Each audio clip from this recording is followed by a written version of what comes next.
Hello students, numerical questions के बाद कुछ जो 3-4 क्वेश्चन बाकी है वो आपको घर पे सॉल्व करना है। और यदि नहीं बने तो कमेंट सेक्शन पे डालना है, वो उसके लिए मैं आपको वीडियोस बना दूंगा। वो मैंने इसलिए छोड़ रखे हैं क्योंकि मेथड जो है वो सेम है, वो आप घर पे प्रैक्टिस करो। यदि नहीं आते हैं तो of course I will solve it. So अब क्वेश्चन स्टार्ट करेंगे। क्वेश्चन नंबर 3 का फर्स्ट है, तो सबसे पहले क्वेश्चन एज वेल रीड करेंगे। दो संख्याओं का अंतर 26 है और एक संख्या दूसरी संख्या की 3 गुनी है, उन्हें ज्ञात कीजिए।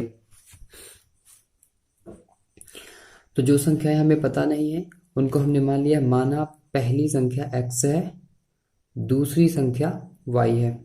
वो संख्याएं जो क्वेश्चन ने कहा है कि उन्हें ज्ञात कीजिए, उसको हमने पहली संख्या को मान लिया x और दूसरी संख्या को मान लिया y।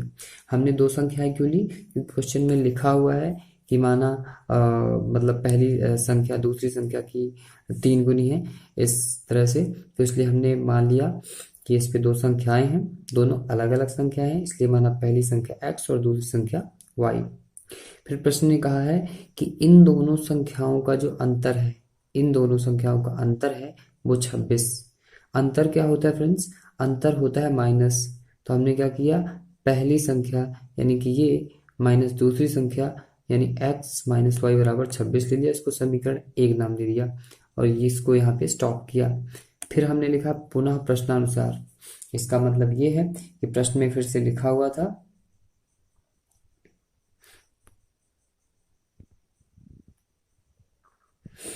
सॉरी, प्रश्न में लिखा हुआ था जो पहली संख्या है वो दूसरी संख्या की 3 गुनी है।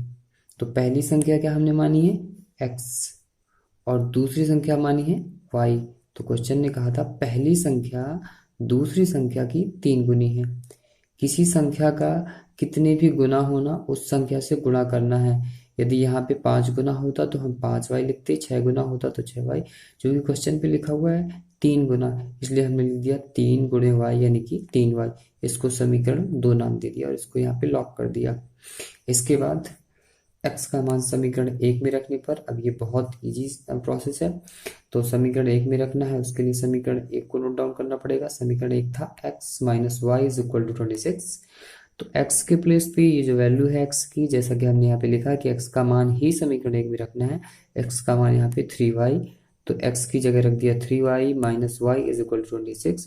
3y में y माइनस किया हमने तो यहाँ पे आ गया 2y इज इक्वल टू 26।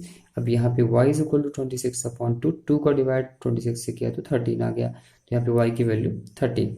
इसके बाद y का मान समीकरण 1 में रखने पर, समीकरण 1 है x is equal to 3y, तो x इज इक्वल टू 3 और y का मान क्या था 13। हमने y के प्लेस पे 13 रखा, 13 3 जा 39 मतलब 13 3 39, तो x की वैल्यू आ गई 39। अतः संख्याएं 13 व 39 है। तो ये बहुत ईजी था स्टूडेंट्स, प्लीज़ इसको अच्छे से वॉच करना केयरफुली। तो आई होप कि ये कंप्लीट सॉल्यूशन बनेगा और इस तरह से जो भी क्वेश्चंस होंगे वो बनेंगे और हम आगे नेक्स्ट जो वर्ड प्रॉब्लम वाले क्वेश्चन हैं, जो भी क्वेरीज हैं, उनको सॉल्व करेंगे। Thank you so much.